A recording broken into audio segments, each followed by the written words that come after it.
जय श्री श्याम, जय हो हरि के सहारे, जय हो तीन बाणधारी बाबा, जय हो बालाजी महाराज, जय हो गुरुदेव मन्नू भैया, आपकी सदा ही जय हो। मन्नू भैया संजीवनी माला में मैं आपका हार्दिक स्वागत करता हूँ।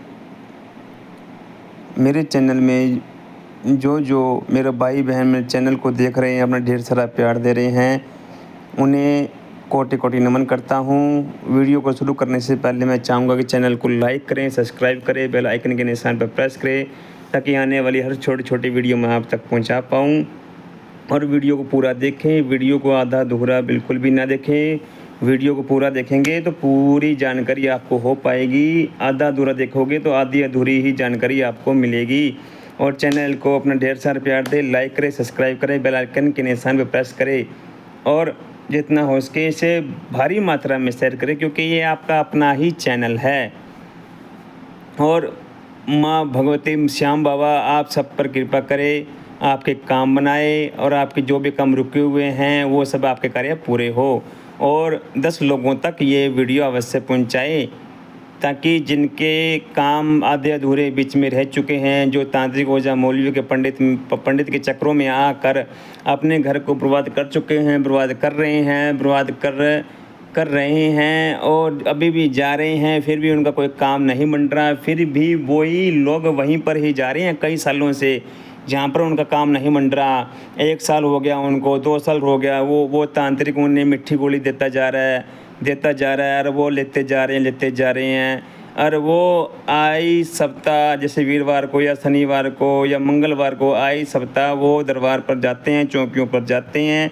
वो तांत्रिक ओझा मौलवी पंडित उससे भी पता है कि मुझसे ये काम नहीं होने वाला, फिर भी हमारे देश की जनता ऐसी भोली है, ऐसी नादान है, फिर भी हमारे देश की जनता उसके झांसे में है और फिर भी वह वहीं पर जा रही है। आई सप्ताह जाती है और कई सालों से जा रही है, उनके काम नहीं बन रहे हैं। उनके ऊपर एक विश्वास हो गया है, अटूट विश्वास हो गया है कि हमारा काम बनेगा तो यहीं से बनेगा और कहीं से बनने का कोई चांस ही नहीं है। उनका दिमाग इस कदर उनके चरणों में गिर चुका है, इस कदर उन्होंने अपने दिमाग में बिठा लिया है कि हमारा अगर काम होगा तो यहाँ पर होगा। तो सुन लो, आपका काम नहीं होगा, क्योंकि उस तांत्रिक को भी पता है कि जो आपकी घर की समस्याएं हैं वो जाने वाली नहीं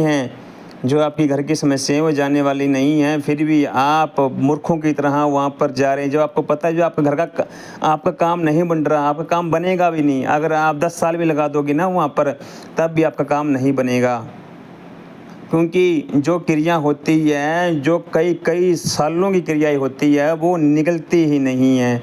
उन्हें कोई निकालने वाला कोई विरला ही होता है, कोई विरला जो इन क्रियाओं को निकाल पाता है, वो एक अलग ही विरला इंसान होता है। उसका नाम भी बताऊंगा, जो इन सब चीज़ों का समाधान करते हैं। और कोई कहता है ना कि मैं इन सब क्रियाओं को एक दिन में ही काबू में कर लूँगा, एक दिन में तुम्हारा पितृदोष निकाल दूँगा, एक दिन के अंदर ही तुम्हारे घर में शांति पड़ जाएगी, एक दिन में ही तुम्हारा व्यापार चलने लगेगा, एक दिन के अंदर ही तुम्हारे घर की जितनी नकारात्मक ऊर्जाएं हैं भाग जाएगी।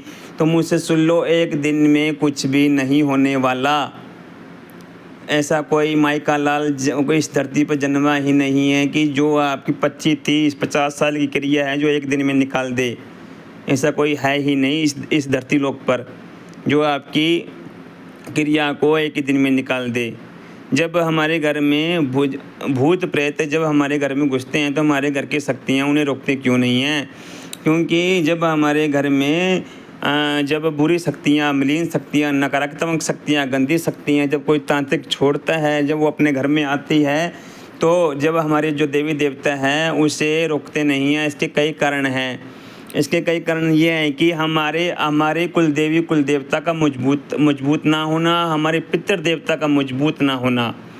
जब हमारे घर में कुल देवता और कुल देवी की जोत प्रॉपर मात्रा में लगातार होती है और हमारा जो देव पितर जो बलवान होते हैं, और जब हमारे घर में जब पितर की जगह मलिन जो पितर होते हैं मलिन पितर में बदल जाते हैं, तब हमारे घर की सुरक्षा बिल्कुल ही टूट जाती है। और तांत्रिक क्या करते हैं कि सबसे पहले तो आपकी कुल देवी का पता करते हैं और कुल देवता का पता करते हैं, आपके पितर का पता करते हैं और अपने इष्ट का पता करते हैं। जब तांत्रिक आपके कुल देवी का बंधन करता है और कुल देवता का बंधन कर देता है और पितृदेव का बंधन कर देता है, क्योंकि पितृदेव ऐसी शक्ति होती है कि जब भी कोई बाहर की कोई अगर कोई शक्ति आती है तो सबसे पहले वो हमारे पितरों से इजाज़त लेती है कि हम अंदर आए या नहीं आए। अगर जब ऐसे लगा लो कि जब जीते जी हमारे दादा परदादा जब जीवित अवस्था में हैं, अगर कोई बाहर का बंदा आए या लेडीज आए तो वो आने से पहले जो हमारे घर के मुख्य द्वार पर जो हमारे बुजुर्ग बैठे हैं, दादा दादी बैठी हैं, उनसे पहले अनुमति लेंगे कि वो घर में है या नहीं, हमसे उनसे मिलना है। जब तक वो आज्ञा नहीं देंगे तब तक वो इंसान, वो औरत, वो आदमी हमारे घर के अंदर प्रवेश नहीं हो सकता। उसी प्रकार जब हमारे जो नगरी देवी देवता हैं, जब वो हमारे घर पर एंटर होते हैं, उससे पहले जब हमारे जो पितृदेव होते हैं, जो देव श्रेणी में होते हैं, जो देवता श्रेणी में होते हैं, देवता समान होते हैं, देवता तुल्य होते हैं, जब कोई भी स्थानीय नगरी देवता कोई हमारे घर में प्रवेश करता है तो सबसे पहले वो हमारे पितृदेव से ही आज्ञा लेते हैं, उसके बाद ही वो हमारे घर के अंदर आ पाते हैं। ये सच्चाई है, ये कान खोल कर सुन लो कि जब हमारे घर के देव पितर मजबूत होते हैं और जो हमारे घर की रक्षा करते हैं तो हमारे घर के मुख्य द्वार पर होते हैं वो। और जब कोई बाहर की शक्तियाँ आती है, कोई देवता भी आता है तो हमारे घर के पितर देव से अनुमति लेता है। उसके बाद अगर वो अनुमति देते हैं घर पे आने की तभी वो आ पाते हैं। अगर वो अनुमति नहीं देते हैं तो वो घर के बाहर ही खड़े रहते हैं, वो घर पे नहीं आ पाते। इसी प्रकार जब एक ही घर में रह रहे 4 या 5 भाई है और उनकी बीवियों की आपस में बनती नहीं है। एक भाई के पास अच्छा काम होता है, एक भाई के पास कम काम होता है। जब एक भाई के पास अच्छा काम होता है तो उसकी जो बीवी होती है उसका घमंड का कोई ठिकाना नहीं रहता, और जिस भाई के पास कम काम होता है, कम पैसा होता है तो वो बेचारा नॉर्मल ही होता है। और जब घर की लेडीज़ों में आपस में मतभेद होता है तो वो अपने ही परिवार के लोगों पर ये क्रिया करवा देती है। मतलब क्योंकि घर का कुल देवता एक है, कुल देवी एक है, पितृदेव एक है। तब वो तांत्रिक ओझा मौलवी के पंडित के पास जाती है। जब घर के अंदर ही घर का वेदी बैठा होता है तब ये ऐसी क्रिया होती है, ऐसे काम होते हैं, ऐसे काम हो रहे हैं, ऐसे काम देखने को मिल रहे हैं। ये बिल्कुल सच्चाई है, ये आप कान खोल कर सुन लो। एक ही परिवार में एक ही घर के लोग आपस में एक दूसरे के ऊपर करवा रहे हैं। क्यों करवा रहे हैं? क्योंकि आपस में जेलसी के कारण, व्यापार के कारण है। उनका काम बिल्कुल जीरो है, उनका काम बिल्कुल हाई लेवल पर है। तो ये आपस में जलन के कारण, मतभेद के कारण ही ये सब कार्य हो रहे हैं। जब अपने ही घर के लोग जब तांत्रिक के पास जाते हैं, या तो अपनी फ़ोटो दिखाते हैं या अपना कपड़ा ले जाते हैं, कपड़े को काट कर ले जाते हैं, कमीज है या पैंट है, रुमाल है या कुछ भी अन्य कोई चीज़ है, बाल है। जब हमारे घर के ही लोग जब तांत्रिक के पास हमारे ऊपर कराने के लिए जब ये चीज़ें ले जाते हैं तो वो तांत्रिक क्या करता है, उसको बड़ी आसानी हो जाती है। क्यों आसानी हो जाती है? क्योंकि उससे पता लग जाता है कि उनका कुल का देवता कौन है, कुल देवी कौन है, पितर कौन है, इष्ट देवता कौन है। जब वो आपके पितरों को अपनी विद्या के द्वारा जो तांत्रिक उस विद्या का जानकार है, वो उस विद्या के द्वारा आपके पितरों को काबू में कर लेता है। जब वो अपने पितरों को काबू में कर लेता है तो वो कुल देवी देवताओं को भी बंधन में बाकी कुल देवी देवताओं को बंधन में कौन कर सकता है? फिर भी ऐसा बोला जाता है कि बंधन कर देते हैं, वो उनके आगे मलिन शक्तियों को छोड़ देते हैं। आपके पितरों का बंधन कर देते हैं, जो आपकी कुल देवी होती है, कुल देवता होते हैं, उनके आगे मलिन शक्तियों को छोड़ देते हैं। क्योंकि जो देवी देवता होते हैं वो गलत जगह पर जाते नहीं हैं। जिस प्रकार एक कुत्ता या कीचड़ में लेटा हुआ होता है तो कोई भी व्यक्ति उसके पास जल्दी से जाता नहीं है, उसी प्रकार देवी देवताओं का यही काम होता है कि वो शुद्धता के प्रतीक होते हैं, वो गंदगी में कभी भी नहीं जाते। उसी प्रकार देवी देवताओं के आगे भी तांत्रिक ऐसी विद्या लगाकर, ऐसी विद्या करके देवी देवताओं की कुल देवी के आगे, कुल देवता के आगे ऐसी चीज़ें खड़ी कर देते हैं कि कुल देवता कुल देवी चाहकर भी हमारे घर के अंदर हमारी सुरक्षा नहीं कर पाते। और जब वो हमारे पितरों का बंधन हो जाता है तब वो शक्तियाँ वो शक्तियाँ हमारे घर में सीधी तौर पर हमारे घर पे आती है, उत्पाद मचाती है, लड़ाई मचाती है, गृह क्लेश मचाती है, हमारा काम जोरों शोरों पर चल रहा होता है उसे बिल्कुल नील कर देती है, ख़त्म कर देती है, पूरी तरह से ख़त्म कर देती है काम को। और जब हम कई महीनों तक घर में कुल देवी की पूजा नहीं करते हैं, कुल देवता की पूजा नहीं करते हैं, इष्ट देवता की पूजा नहीं करते हैं, पितरों को मानते नहीं हैं, तब भी हमारे घर के अंदर तंत्र क्रिया करना बड़ा ही आसान हो जाता है। और उस तांत्रिक के लिए तो वो तंत्र करना बड़ा ही जैसे कि पल भर का काम होता है, और वो पल भर में कर देता है, क्योंकि जो वो उस विद्या का जानकार होता है, वो क्रिया करने में टाइम लगाता ही नहीं है। क्योंकि जब बड़ी आसानी हो जाती है तांत्रिकों को, जब उसको पता लग जाता है कि इष्ट देवता कौन है, कुल देवी कौन है, और कुल देवता कौन है, और पितर देवता कौन है, तब उनको बड़ी आसानी हो जाती है। जब हमारे घर पर ये सब चीज़ें होती है, आपस में मतभेद होता है, तो मैं कहता हूँ कि ये कान खोल कर सुन लेना। जब ऐसी चीज़ें जब घर के अंदर होती है, घर को बनाने वाली भी नारी है, घर को बिगाड़ने वाली भी नारी है। जब नारी अपने आप पर आ जाती है तो भरे भराए घर को ख़त्म कर देती है, और नारी अपना आप पर आ जाए तो खाली घर को भी भरा कर देती है। इसीलिए घरों की कहानी है, ये हर घर की कहानी है। ये कम से कम 50% लोग ऐसा कर रहे हैं, 50% लोग ऐसा करते हैं। तांत्रिक माल हो रहे हैं, वो अपनी जेबें भर रहे हैं, वो थोड़े से रुपए के लिए अगले का मारण कर देते हैं, उच्चाटन कर देते हैं, विद्वेषण कर देते हैं, स्तंभन कर देते हैं। वो ऐसी विद्या कर देते हैं कि उनका चल रहा व्यापार बिल्कुल ख़त्म हो जाता है, वो रोड पर आ जाते हैं। और उनको ऐसे प्रेत छोड़ देते हैं क्रिया के बीच में, भोग बलि देकर क्रिया के बीच में ऐसे प्रेत छोड़ देते हैं कि वो उनके शरीर के ऊपर ऐसी बीमारियां बना देते हैं, वो ठीक होने में नहीं आती। ये मैं सच बोल रहा हूँ, ये मैं कोई ऐसी वैसी बातें नहीं बोल रहा, मैं बिल्कुल सच बोल रहा हूँ। आप बड़ा ध्यान से सुनना।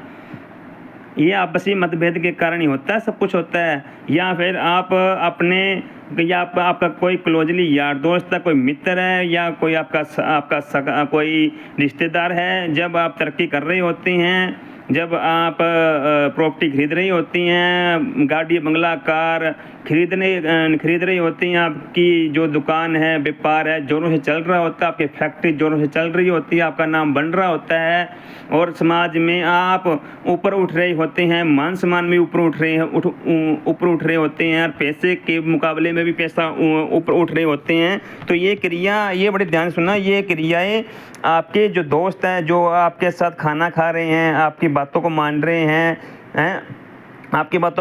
वो भी आपके साथ ऐसी क्रिया कर सकते हैं, ऐसा काम करवा देते हैं वो भी। ये कलयुग है भाई, कोई किसी का नहीं है, कलयुग है। और इस कलयुग के अंदर वो जो आपका दोस्त जिसे आप अपना समझ रहे हैं, वो आपका नहीं है, क्योंकि भाई का नहीं है भाई। ये तो वो आपका कहाँ से होगा जब तक उसको फ़ायदा मिल रहा है।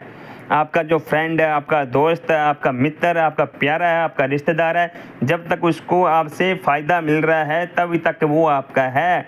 जिस दिन उससे आपसे फ़ायदा मिलना बंद हो गया, उसी दिन ही वो आपसे मुंह फेर लेगा। और थोड़ी बहुत भी अगर आपस में थोड़ी मतभेद हो गया, लड़ाई झगड़ा हो गया, तो वो क्रिया करवाने पर बिल्कुल भी झिझक नहीं करता, वो करवा देता है उस टाइम ही।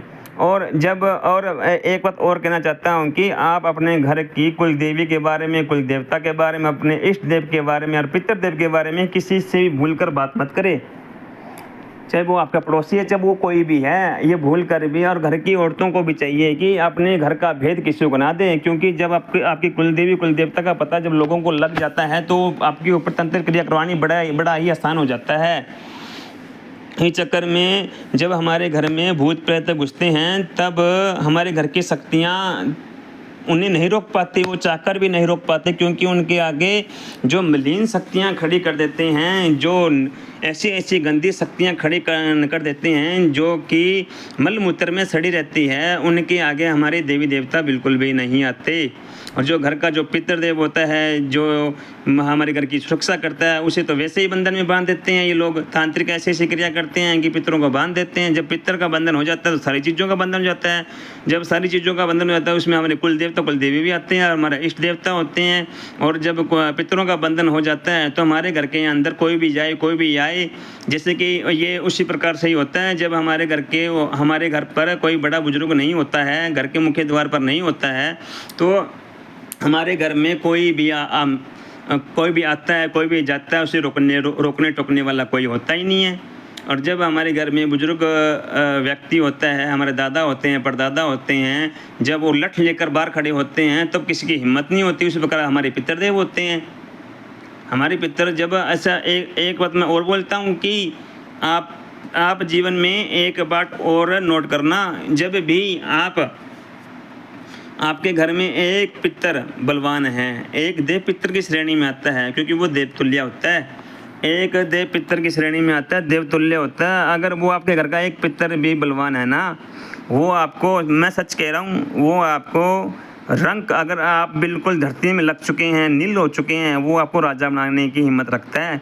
अगर तुम्हारे घर में एक पितर भी देव श्रेणी में आता है, देव श्रेणी में आता है, क्योंकि वो देव तुल्य होता है। क्योंकि मैं ये बातें मैं बार बार मैं इसलिए कह रहा हूँ ताकि आपकी समझ में आए।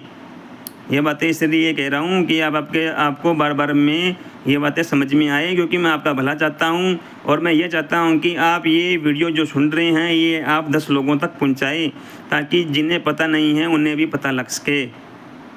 और अपने जो घर के जो मुख्य द्वार है, मुख्य द्वार पर हमेशा ही पानी की कार दिया करें। शाम को 6 से 7 बजे के बीच में एक लोटा लेकर उसे, अगर वो साफ़ नहीं लोटे को अच्छी तरह मांझ कर सर्फ से अच्छी तरह से उसको तैयार कर ले, उसमें शुद्ध जल भरें।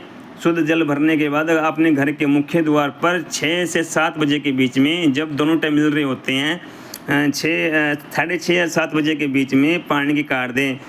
ऐसे करने से क्या होगा कि तुम्हारे घर के अंदर जो भी नकारात्मक ऊर्जा, अगर कोई तांत्रिक ऊर्जा मौली भेजता है तो वो शक्तियाँ आपके घर के अंदर प्रवेश नहीं कर पाती, वो शक्तियाँ आपके घर के बाहर ही खड़ी रह जाती है।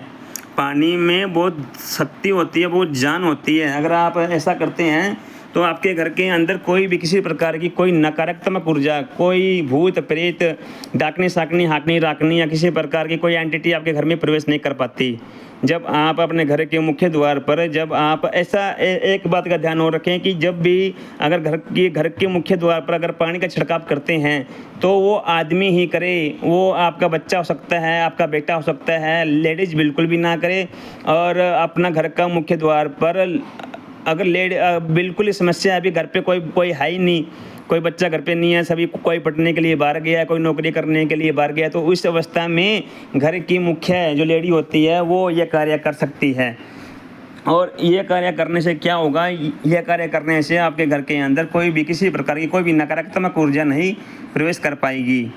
और जब घर के अंदर कोई नकारात्मक ऊर्जा प्रवेश नहीं होती है तो आपके घर में किसी प्रकार का कोई भी हानि नहीं होती है, कोई लड़ाई नहीं होती है, कोई गृह क्लेश नहीं होता है, किसी प्रकार का कुछ भी नहीं होता है। तो मैं आशा करता हूँ कि आपको ये जानकारी पसंद आई होगी। अगर ये जानकारी अगर आपको पसंद आई है तो चैनल को लाइक करें, सब्सक्राइब करें, बेल आइकन के निशान पर प्रेस करें, ताकि आने वाली हर छोटी वीडियो आप तक पहुँच पाए। और मैं ये चाहता हूँ कि आप ये वीडियो 10 लोगों तक भेजें। जय श्री श्याम, जय श्री श्याम, जय श्री श्याम।